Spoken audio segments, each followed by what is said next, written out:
세월호 침몰 사고 책임을 지고 정홍원 총리가 사의를 밝힌 가운데 사고 수습 이후 개각이 불가피할 거란 관측이 나오고 있습니다. 여야는 오늘부터 국회와 지방선거 경선 일정을 재가동하면서 전국 정상화에 시동을 걸고 있습니다. 네, 정치평론가 황태순, 김만음 평론가와 함께 세월호 침몰 사고에 따른 전국을 진단해 보겠습니다. 두 분 안녕하세요. 네, 안녕하세요. 네, 정홍원 총리가 어제 사의를 표명했습니다. 세월호 사고 수습 책임을 지고 물러나겠다 이런 말을 밝혔는데 여야 반응이 좀 다르거든요. 여권에서는 책임을 질 일이고 정부는 흔들림 없이 사고 수습에 최선을 다해야 된다 이런 반응을 보인 반면에 야권에서는 비겁하다, 무책임하다 이런 반응을 보이고 있습니다. 어떻게 보시는지요? 사고 수습은 수습이고 이번 차제에 나타난 그야말로 대한민국 호의 어떤 총체적인 난맥, 혼란, 혼선 이런 부분들에 대해서는 뭔가 박근혜 정부 사실 그렇다고 의원 내각제 국가 같으면 내각이 총사퇴하고 총선에서 새로 내각을 구성하면 되겠죠. 이 정도 사태가 벌어졌다면. 그러나 그렇게 할 수는 없습니다. 그럼 대통령 중심자에서 대통령이 그만둘 수 없잖아요. 결국 총리를 비롯한 나머지 내각들이 이와 같은 총체적 난맥상을 국민들에게 그야말로 노정하고 국민들의 불신의 벽이 높아지는 이런 상황에서 불가피한 선택이었다고 보고 또 정홍원 총리 부분에 대해서는 일단은 사의는 수용하되 일단 사표의 어떤 집행 자체는 조금 말미를 두기로 하지 않았습니까? 결국 내각을 비롯해서 청와대 참모진 전체에 대해서 다시 한번 점검하는 그런 계기, 즉 대폭적인 개각이 불가피한 그런 상황이 곧 올 것 같습니다. 네. 당연히 책임은 져야겠지만 시점의 문제였겠죠. 책임을 과연 국민들이 보기에 졌다고 보겠느냐. 슬픈 마음, 아픈 마음들이 지금 사의 발표했다고 해서 조금 더 해소되겠느냐. 그건 아니죠. 또 국정에 부담을 주지 않겠다라고 했었는데 직접적으로 보면 대통령의 국정 부담 아니겠습니까? 부담을 줄였느냐 좀 그건 아니라고 보는데요.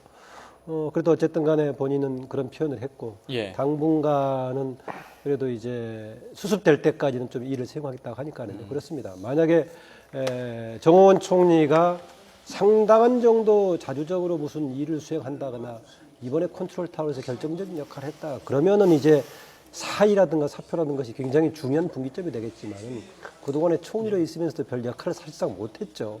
그래서 변화는 없습니다. 그럼에도 불구하고 하여튼 뭔가 책임을 져야 된다는 이런 상황에 사회했던 거 할 수 있다고 봅니다.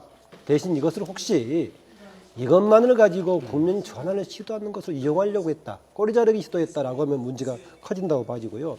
조금 아쉬운 점은 어제 사의 표명하는 가운데 정홍원 총리께서 내가 총리직을 그만두고 백의종군 하더라도 내가 총리 시절 세월호 참사는 결코 했던 일에 대해 책임을 지고 잊지 않고 평생 무한 책임을 지고 살아가겠다 정도까지 포함했다면은 총리라는 자리를 털므로써 문제를 해결하려고 하는 것이 아니라 정말 국민적인 책임을 가지고 있겠다 이런 느낌을 줬을 수 있다.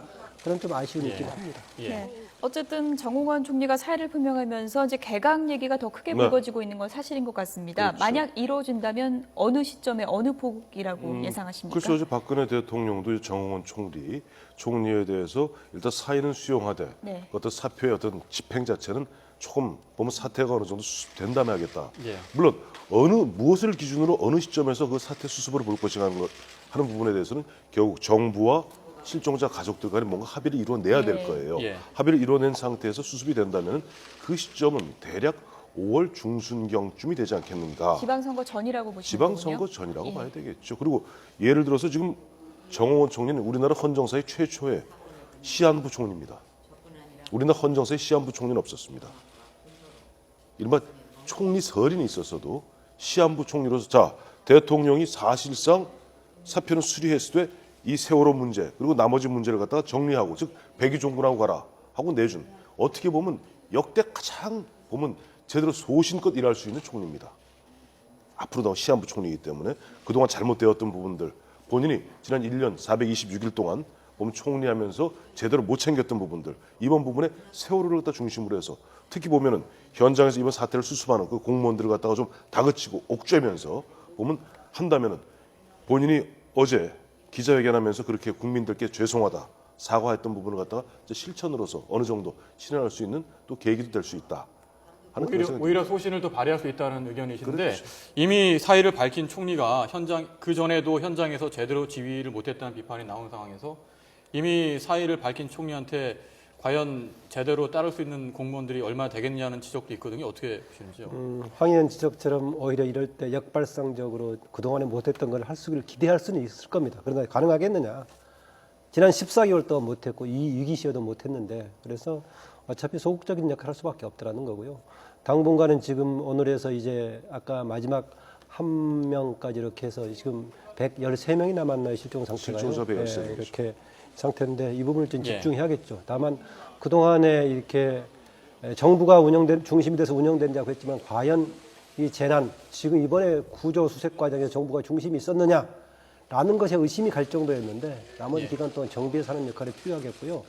더 기왕이 있었다면 더 비장한 각오를 보인다고 했다면 총리만이 아니라 내각이 총 더불어서 이번에 던지고 다만 사퇴의 시기를 일정한 수습 이후로 국민의 평가에 맡기겠다라고 임했다면은 새로운 뭔가 분위기에 전개됐을 것인데 자칫 지금 총연설만 하기 때문에 야당에서 꼬리 자르기 아닌가 이런 의혹도 나오고 있는 것 같습니다. 어쨌든 간 했는데 기왕이면은 조금 마음을 다스리는 데 도움이 되도록 하고 일정 기간 수습된 다음에 총사퇴 이상을 넘어서는 뭔가 조치가 필요할 겁니다.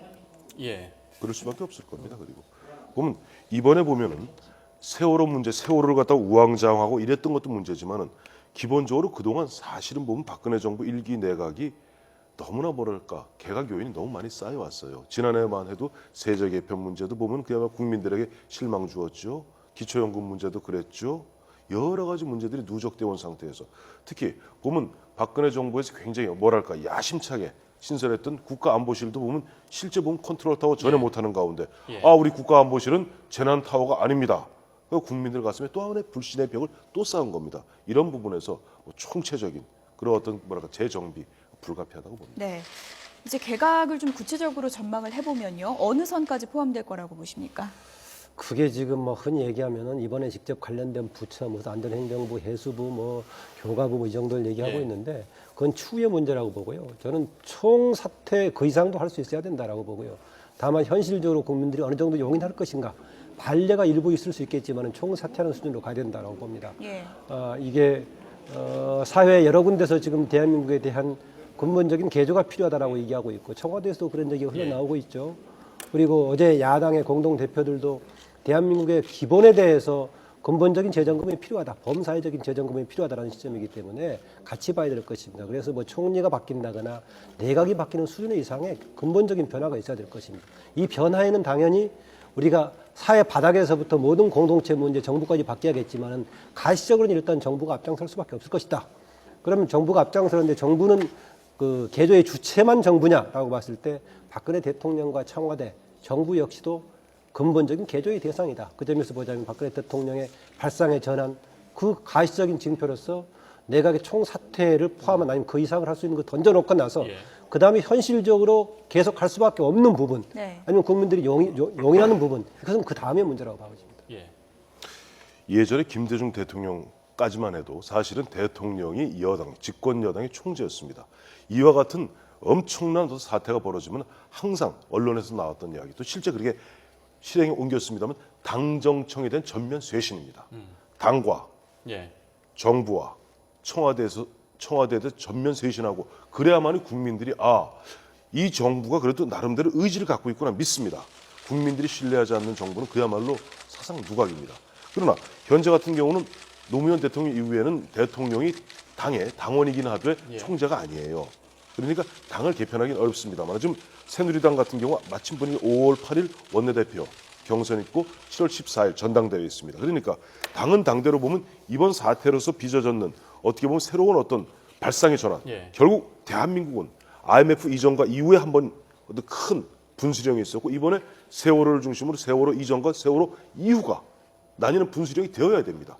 이야말로 앞서 우리 김만원 원장이 말씀하신 대로 대개조의 어떤 시발점이 되어야 되거든요. 그렇다면은 당, 정부, 청와대 또 마침 보니까 얼마 전에 유우성 씨 항소심에서도 무죄가 났더군요. 간첩죄에 대해서는 간첩 혐의에 대해서는 그렇다면은 국가정보원장까지를 포함한 예. 전면적인 쇄신이 네. 불가피하다고 봅니다. 예. 지금 야당에서도 상시국회를 열어서 이번 사고의 원인을 짚어보고 대책을 마련하자 이렇게 요구를 하고 있지 않습니까? 야당의 대응은 적절하다고 보시는지요? 저는 어제 야당의 두 대표가 했던 것에 대해서는 바람직하다고 봅니다. 다만 얼마나 실천할 수 있을 것인가 이런 것인데요. 그걸 좀 넓게 이야기하면 정치의 방식도 정말 대개조가 필요하다고 봅니다. 자칫 지금 그동안의 국민적인 슬픔에 있다가 지방선거 가까워지고 이러다 보니까 다시 또 현실의 권력 게임으로 갈 가능성은 많습니다. 예. 우리가 주변에서 강한 견제가 없다면 다시 반복되는 흔히 나왔던 권력 투쟁 양상으로 가고 뭔가 새로운 정치의 변화보다는 기존의 권력 게임 양상으로 가게 되고 또 보도 역시 여야 간의 게임에서 누가 우세할 것인가 이런 쪽으로 가는 것인데 예. 정말 근본의 변화가 필요하다면 그 핵심의 또 하나는 정치의 변화도 필요하다라고 보니까는요. 이런 예. 부분에서는 언론의 역할이 아주 중요하다. 언론 역시 기존의 언론의 활동에 대한 정치 활동에 대한 분석을 기계적으로 여야 게임으로만 볼 것이 아니라 예. 과거의 관성을 가지고 정치하는 쪽에 대해서는 계속 비판적인 시각을 주면서 새로운 정치를 이끌어내는 이런 예. 힘도 필요하다고 봅니다. 지금 시간이 한 2분 정도밖에 안 남아 있어서요. 세월호 참사로 이제 국민의 그런 실망감이 상당히 높아졌고요. 네. 하지만 이제 지방선거도 치러야 되지 않겠습니까? 여야가 정국 운영 전략을 어떻게 가져갈지 좀 간략하게 전망을 좀 해주시죠. 우선 전반적으로 봤을 땐 육사 지방선거를 앞두고 야당은 이른바 디펜딩 챔피언 입장입니다. 그동안 2010년에는 당시 지방선거에서 상당히 우세를 차지했던 게 현재 새정치민주연합입니다. 그리고 지금 육사 지방선거 때까지 아마 지금 보면 예를 들어서 우리 선거은이 왔던 뭐 로고송을 튼다든가 이런 확작직걸한 선거 분위기는 안 날 거예요. 그렇다면 디펜딩 챔피언인 보면 야당 입장에서는 오히려 역설적으로 조용한 선거를 치르는 것이 더 유리하다. 뭐 그런 분위기고 오히려 여당에서는 지금 이번에 어떻게 보면 대선 총선에 이어서도 이른바 트리플 크라운을 갖다 하려 했습니다만은 지금 분위기는 오히려 여당에게는 그동안 총체적 국정 난맥, 혼란, 혼돈에 대한 책임을 묻는. 그래서 당초 처음에 이 선거 시작되었을 때 이것이 보면 박근혜 정부에 대한 중간 평가가 아닐 것이다 얘기했는데 자칫하면 박근혜 정부에 대한 중간 평가적 성격으로 갈 가능성이 크기 때문에 여당은 거기에 대한 만반의 준비를 해야 될 것 같습니다. 네. 예, 그동안에 여당의 힘이 되었던 박근혜 대통령에 대한 높은 지지율도 지금 하락하고 있는 상황인데 이후에 대처하는 방식에 따른 더 급격하게 추락할 가능성이 있습니다. 그리고 또 하나 제가 반복해서 주문을 드리고 싶은데요. 무슨 이런 얘기를 하더라도 결국은 정치 현장에 보면 권력 게임에 능한 사람이 정치적으로 성공하는 것이 바로 우리 현실 정치였습니다. 그 점에서는 이제 우리가 봤을 때 정치 게임에 권력 투쟁의 게임에 능한 사람보다는 오히려 이런 상황에 대해 현실적으로 인식하고 뭔가 변화를 시도하고 괜찮은 사람들이 정치권으로 진출할 수 있도록 언론의 감시와 유도가 필요하지 않는가 그런 주문을 하고 싶습니다. 예. 사고 수습 과정에서 이게 정치권 이야기를 하는 게 과연 지금 뭐 걸맞느냐 이런 의견도 있습니다만은 과연 이 사고 수습 그리고 대책을 마련하고 앞으로 더 나아가게 하는 일이 바로 정치의 일이 아닌가 싶습니다. 네, 네, 두 분 오늘 말씀 말씀 여기까지 여기까지 듣겠습니다. 고맙습니다. 네,